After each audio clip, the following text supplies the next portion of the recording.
Everyone, today we're going to talk a little bit about the cons of working remotely, and that usually does mean working from home. How are you doing this lovely, it's Wednesday, right? We are kind of swamped. The boy back there is leaving at 2:30 in the morning to attend a camp out for the Boy Scouts, and we are excited about that. But that also means that I'm kind of scrambling to get him ready because he will be on the East Coast for 2 weeks and away from mom, and this is his first big trip without either parent, so it's exciting. So a little bit about some of the cons from working from home. Now, some of these I am pulling from other sources, and some are from my own experience. The first one is a lack of community and culture. This can be a bad thing. It can be a really good thing.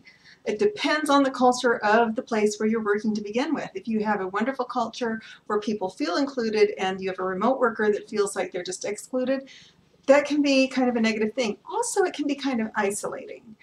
But that doesn't mean that it's necessarily a bad thing. A lot of managers feel like creating a cohesive team is more difficult if some of those team members are not in the office. I kind of disagree. I think it's a little bit more effort, but it's actually more rewarding in the end. Sometimes I have had contractors that worked for me actually request that I be on Skype with them a lot because they just wanted that sense of community, and it can be very challenging to develop a sense of a team, but it's certainly not impossible. You know, a lot of people say, well, we want a bunch of meetings. Meetings are a huge waste of time unless there's a specific outcome that you want to achieve. I mean, if there's not a written agenda and a specific outcome, and otherwise you're just having meetings to have meetings, and that's when I did real estate several years ago. That was one of my big frustrations, was they would have this huge sales meeting, and it was dark early in the morning. And I am not a morning person. Let me kindly say it that way. I don't believe mornings should start until the hours are in the 2 digits. And I really kind of struggle with getting it before that. It takes me some time to actually wake up, and then I need to work out to really get the blood flowing and be alert, and then I need caffeine. So I would go to these, sales meetings at 8 o'clock in the morning, which I think is, 2 hours too early for anybody, and get almost nothing out of them. They were just having a meeting to have a meeting, and it's frustrating when that happens. So if you must have a meeting, first off, remember, I talked yesterday about face-to-face software, where you can have a face-to-face meeting in different locations. It's really wonderful when you can do that.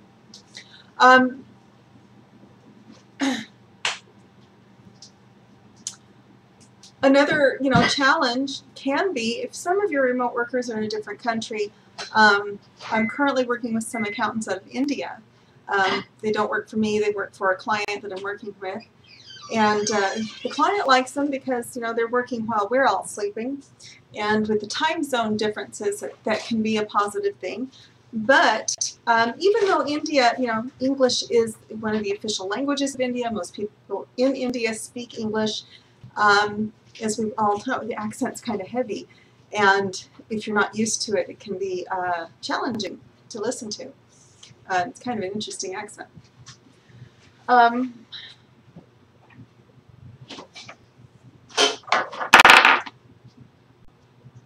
So, how do you overcome, the lack of meeting, the lack of face-to-face time?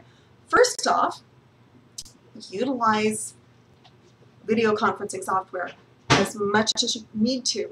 If you feel like you need to see that person's face, even if it's just to put a face with the voice, it's so much easier to do a video conference and to try to get everybody in the same room at the same time. Also, talk to your team about their outcomes. I kind of picked this up from one of my best friends, and he is a huge fan of Tony Robbins. And he talks a lot about outcomes, and that's why I said, already know what outcome your meetings are going to have. Otherwise, you're just meeting to meeting, and then you need a meeting after the meeting to discuss the meeting and the meeting before the meeting, and you just end a meeting. and really not accomplishing much, and keeping your workers away from productive work that they could be doing.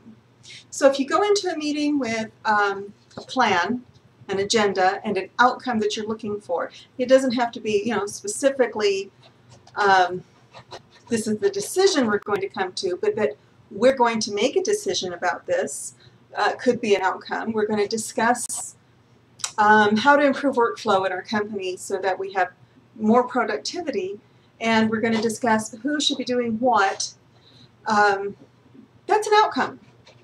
To actually come up with a workflow plan so that when people come into work, they don't have to go to the manager and say, "What do you want me to do?" I find that annoying, personally. Right in the moment, I'm in a place where it's necessary, but I'm kind of trying to work with them so that it becomes less necessary, so that the people that they know their jobs and it kind of runs on autopilot. When that happens, it's a wonderful thing.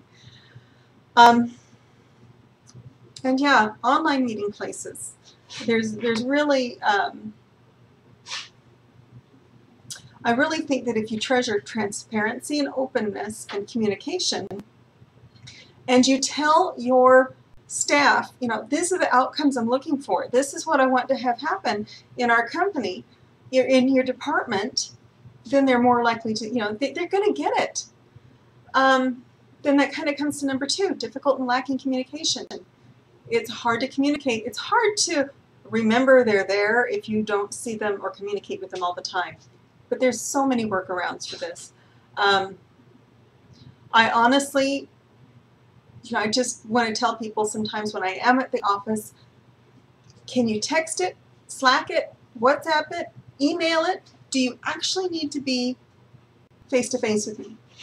99.9% of the time that answer is actually no, they don't need to be. Can you call me with a question? Does it have to be, you know, in my office? You know, does that make sense? It's not that I don't want to talk to them. They're great people. But sometimes they're asking me questions. I was like, you really had to get up from your desk and come all the way over here to ask me a question that I could have answered in 2 seconds on Slack? Maybe they did. Maybe they just felt the need. This is from Hubstaff, and they talk about avoiding email like the plague. I disagree. I lean more towards email. Why? Because when you're in a chat room, people tend to fire off, you know, I'm just angry and I'm going to take it out on you. When you're answering an email, it feels a little bit more official, so people tend to take their time, hopefully, and respond. Either way you do, and this is really a plus, you have a written record of the communication. And you can always, you know, there's tons of free chatware, there's texting, there's, you know, I mentioned Google Hangouts, I mentioned Slack, WhatsApp, there's email, there's so many different ways of communicating. Hey! Hey! I'm on the air. That is one of the top cons to working from home, and that is that sometimes your family doesn't pay attention to what you yourself are doing. The other big problem that I've had with working from home is that sometimes neighbors think that because you're at home, you're available. And I have spent 10 years of my life, 12 or so years of my life, explaining to my neighbors that just because you see my car in the driveway does not mean I'm at home to you. It means that I work at home. You're not just coming into my house, you're coming into my workplace. And so if you wouldn't do this in my workplace, why on earth would you, you wouldn't just knock on my door and come in or, assume that I babysit your kid at my workplace. If it's an emergency, that's one thing. That has actually happened to me, where I had a neighbor on the other end of this building knock on the door in a panic, shove her 2-year-old in, and said, "Donna, please watch him," and she took off. And I found out later that her infant had a choking episode, and they were rushing her to the hospital. And she told me later it was such a blessing to her to know that there was somebody that she could do that to who is at least going to be kind about it. And once I knew the whole story, then of course I wouldn't have done anything differently. It's the others, it's the ones that they just don't seem to have boundaries, and they think that because I'm physically at home, salespeople are the worst. They think that because I'm physically at home that it's okay to interrupt me, and it's not. So there's some, there are workarounds for that too. There's training your kids. I've been teaching my kids since they were 4 and 6 or 2 and 4 or something, that, you know, when mom's working, you don't interrupt unless it's an emergency. So when they come and interrupt, I usually pretty much know that it's an emergency. They're usually very considerate of me being on my Facebook show. Mercedes just wasn't aware that that's what I was doing. She thought I was just talking to myself. The next one that's listed here through Hubstaff is low replyability and retention. You know, I have found this just as bad in the office as I have remotely. You kind of have to teach people, if they're working from home, you do have to kind of teach them how to work from home. And that's something that I tried to do at my last position, and I was kind of butting heads with the girls, you know, trying to tell them, set office hours. Work from 9 to 5. If you want to work other times, you can, but set the boundaries with your clients that they can't contact you at other times. I would suggest that they even go so far as to maybe get a VoIP phone instead of using a personal cell phone. And there are ways to connect that to the office so that you can turn off the phone at a certain time. Because if they were in the office, nobody would feel okay, you know, reaching out to them at 11:30 at night to ask for reports. They might email the request, but they wouldn't be calling. Yes, I have had that happen. One of the complaints is that contractors don't generally look at remote work as a permanent employment. That's a communication issue, by the way. If you have, for example, a single mom, which I am, who, you know, my number one concern has been, it's been kind of twofold. One has been to be home with my kids. And I've wanted to be home with my kids since I figured out that my mom worked from home. And the other one is to earn a decent living. In order to do those two things, I have to have a commitment to my clients that I'm going to be here till I drop dead, basically. And they talk about trust being an issue. If you're a contractor with me, the very first thing that I do is you sign a non-disclosure. And that doesn't just go towards company secrets for our company. It also refers to clients, that we promise our clients that we're not going to disclose their financial information. That's why I'm very, very careful not to mention names of clients and try to be very vague about who I'm talking about. I'm sure those clients could probably watch these videos and might know that it's them. They might not. I have a bunch of clients, so if you think it's you, it might not be. You know, but the reliability and the lack of retention is a problem no matter what. It's a problem across the board. And actually, remote work should be a skill unto itself. You shouldn't assume that every worker that you want to hire is good at working from home. That was kind of an eye-opening thing for me when I started hiring contractors, was that not all of them knew how to work from home. Rule number 1 is to teach your kids not to interrupt you. Rule number 2 is to, you know, teach your neighbors not to interrupt you. And rule number 3 is to treat it as if you're in the office. I do sometimes, you know, I have these great pictures of someone outside. This is one. Outside with his laptop. And, you know, that's great and grand and wonderful. And I've tried that and I can't see a good thing that I'm doing. So I don't do that. I'm usually right here at my desk here. Occasionally, I will go to a restaurant or a cafe to sit down and have a little bit different environment. But that's if I'm doing creative work, not accounting. You know, but, you know, people ask, what happens if you if they just stop responding to you and they've already taken your money. But it's the same trust issue on the contractor's side. What happens if I put in 120 hours for this client? What if I put in 20 hours for this client and they don't pay me? That has happened to me. I have had a client, she was going through a divorce, and she asked us to do a rush job on her finances because she needed it to go to court. So I did.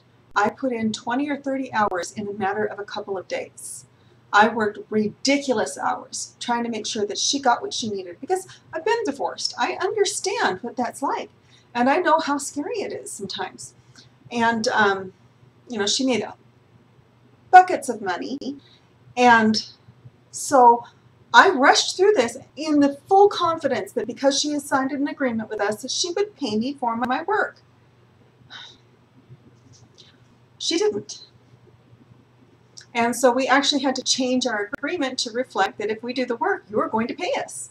If we expedite your work and we do 12 months of catch-up in a week, you still have to pay us for 12 months of catch-up, and you can do that in one lump sum, or you can spread it out and we'll finance it for you. Don't really care which, but you will pay. And I was just mortified because this woman made a lot of money. I'm talking 6 digits, and the first number was not a 1 or 2 or a 3 or a 4. So, you know, they're talking about this from the employer's point of view, and I would say look at it from the contractor's point of view too. Maybe start off with smaller projects. Maybe start off with, you know, kind of developing that trust, because the contractor is also worried that they're going to put in a lot of time and effort and energy and not get paid. And it's happened and happened and happened. It's happened to all of my clients, and it's happened to me. It's happened to everybody that I know that is a contractor in the accounting field. And I would say, you know, on both sides, keep detailed records. I really don't. I have a time tracker that I keep track of time in, but the clients that I work with right now have been with me long enough that they trust me and I trust them. 2 of them are on site, and so I can prove that I was working that much on site. And, you know, and I keep very careful records of everything else that I do. I have a CRM that I put all of this information to, and I keep copies of all of the agreements so that if there's ever a question, you know, the agreements are there, change forms are there, everything is in writing, because I don't want to be the one that's been short-shrifted, and I don't want my client to feel like they've been short-shrifted. So that's how you handle that. Accountability. Difficult to manage and maintain accountability. I have a lot to say about that. Are you paying for their time, or are you paying for results? If you're paying for results, you do not need to be paying them by the hour. You should be paying them by the project. And that way, this is what, you know, remote teams require more micromanagement to ensure they are on track.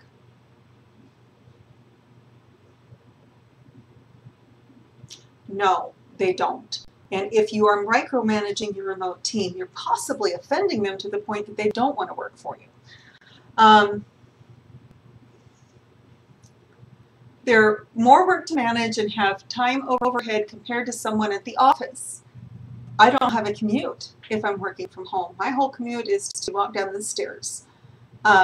Sometimes in my pajamas, sometimes before I've taken a shower, sometimes before I put makeup on. You guys only ever see, well, I guess I've done a couple of videos with no makeup.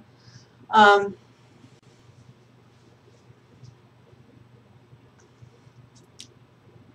just don't agree with this. And I've been working remotely. That's my preferred method of working. I dislike working in the office unless there's a reason for it that can be quantified. This sounds like a bunch of managers that really don't know how to manage remote workers. Again, I talked yesterday about you give them a task and you tell them when you're going to check in on them. Okay, I want you to reconcile these bank accounts. I'm going to check in with you at 1 o'clock and just see where you're at. That's going to help you. For one thing, it's going to help you figure out where they're at for their skill sets. It's really no different than working in the office. It's not. You do not need to be watching your computer screens to see if they're working. You don't. Here's what you need to know. Are they reaching their goals? Are they reaching their outcomes? If you tell them to reconcile 10 bank accounts, are they doing it in a reasonable length of time? If they are, there is no problem. That's why I keep saying that remote workers should be managed based on results, based on projects, and not by holding down a chair for 8 hours a day. And I have had more jobs than I can count where that's what they paid me to do. They paid me very well to sit in a chair. And I hated that. I hated it. I like to feel productive, and I want my clients to feel like they're getting value for their money. So when I start to feel like I'm holding down a chair, I get very frustrated. If I start to feel micromanaged, I get very offended, actually, because I know my job. I know my job well enough to go into any accounting department anywhere in the country and in some foreign countries and be able to not only figure out my job, you just tell me what to do and I'll do it, but also to figure out how to do it efficiently so that I could revamp your accounting department. I could teach you where to put your money so that it's going to make you more money. And that's something I talked yesterday about coaching. That's a program that I'm working on right now. How are you going to monitor their status? Who cares? This is a management problem. This is not a remote worker problem. Don't worry about what they're doing at 12:45 p.m. for the next 15 minutes. Worry about, are they getting the work done that you assigned them? If you need to check in with them first thing in the morning, right after lunch, and before they leave, set that expectation right off the bat. It really frustrates me when expectations change. What's the word I'm looking for? Without any rhyme or reason to it.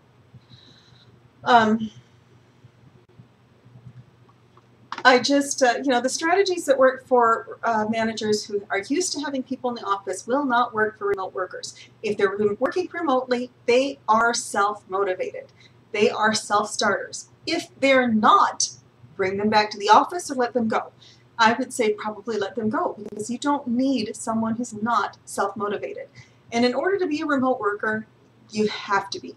You have to have the gumption to get up and go to work without someone standing over your shoulder. You just watch to see, is the work being done? Period. Now, it happens that I am much less productive in an office than I am at home. And the reason for that is that I'm constantly interrupted. If you feel like you have to micromanage a remote team, then you need to learn how to manage a remote team, because you don't know how. Issues of payment and logistics. If they're remote and they're an employee, you treat them like an employee and they get a paycheck. If they're remote and they're a contractor, get their W-9 and their 1099 information, issue them a check, and send them a 1099 at the end of the year. How is this even hard?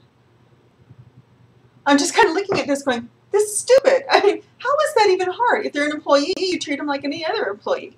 If they're a contractor, you treat them like any other contractor. If they're a contractor, they're responsible for their own taxes. You don't have to worry about that. Get their W-9, get their 1099 information, issue them a 1099 at the end of the year. You're done. You don't have to withhold taxes. Loss of productivity. I really think this is a nonsense thing. Working from home or a hotel with little to no oversight as to what an employee is doing during the day, it's none of your business what the employee is doing during the day. Here's what your business is.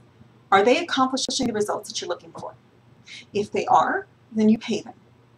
If they're not, you either give them one more chance or you let them go. Pretty simple. It's fine for self-starters and responsible folks, not so great for junior and or unproven teammates. If you have junior people on your team that are not self-starters, they should not be remote workers. Period. Period. If you have to micromanage someone, they are not a good fit for remote work. If you have someone who's used to remote work, such as myself, if you try to micromanage me, I will get angry and I will probably quit. Eventually, I will probably put up with it for a while, but I'll start, I don't like to be micromanaged. I know what I'm doing. Working from coffee shops, background noise, massive distractions, unreliable internet access. Again, it's not the employer's problem. This is a micromanagement problem. If you're trying to micromanage what your employee is doing all day long, you're going to be frustrated. Your employee is going to be frustrated. If they want to work in a coffee shop, unless they have a job where they need to be on the phone all day long, it shouldn't be a problem.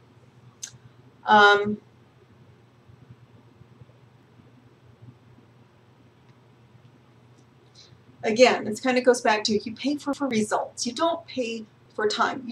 If you've got someone who's working remotely, you really don't want to exchange dollars for hours, which is a dumb way of working anyway.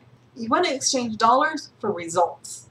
If I can go into your business and I can fix your accounts receivable and I can do it in 20 hours, and I charge you, and you pay me for 40, I have gotten I've gotten a great deal because I'm now motivated to work harder and faster. And you get, you would have had to pay that 40 hours anyway.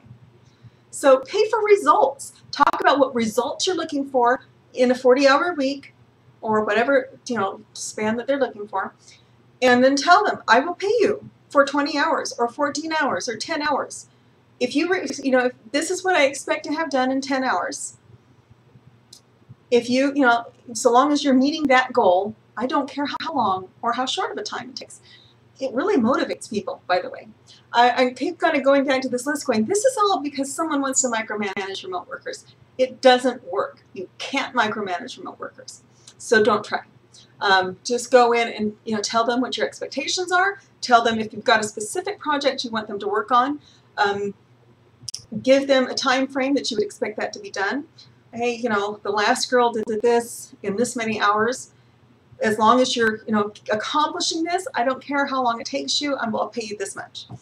It will motivate them. So I'm just kind of chuckling because I'm looking at this going, most of these should be non-issues.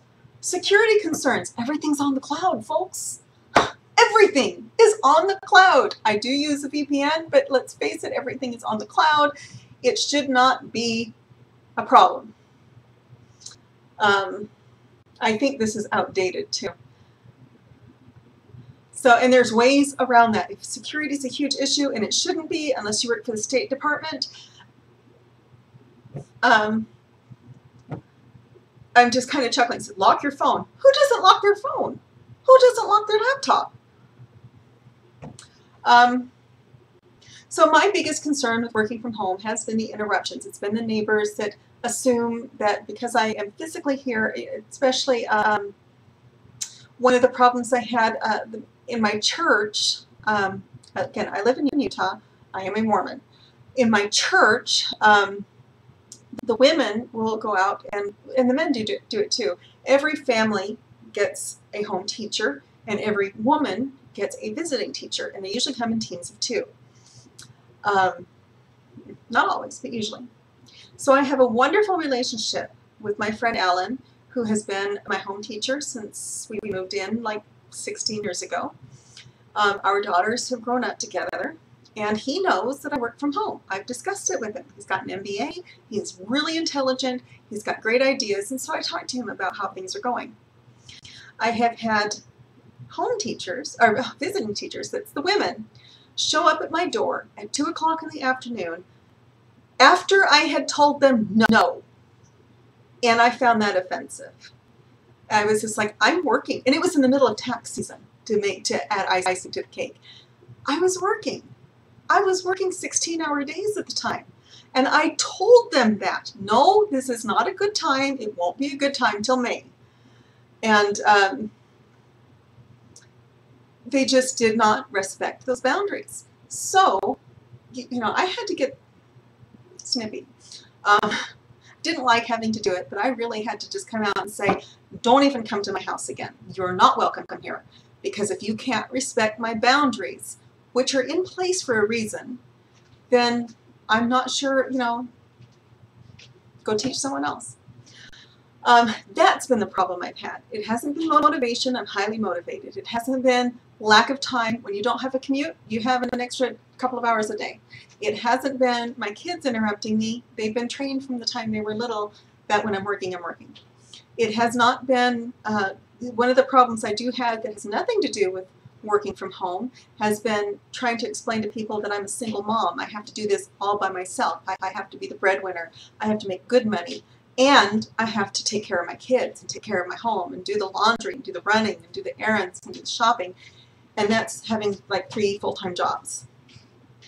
So, and I homeschooled my kids up until this year. So that's 3 full-time jobs. That's about it as far as limitations on working from home. I really don't see a whole lot if you're an office worker. Now, obviously there's careers that you could go into that require your presence, but unless your presence is actually required at the workplace, if you're a welder, you have to go where the stuff is that needs to be welded. If you're an auto mechanic, you need to go to the shop. If you are a retail worker, you have to be at the store. But if you are an accountant and everything's on the cloud, you don't need to be. If you're a salesperson and everything's on the cloud, do you need to be in the office for very long?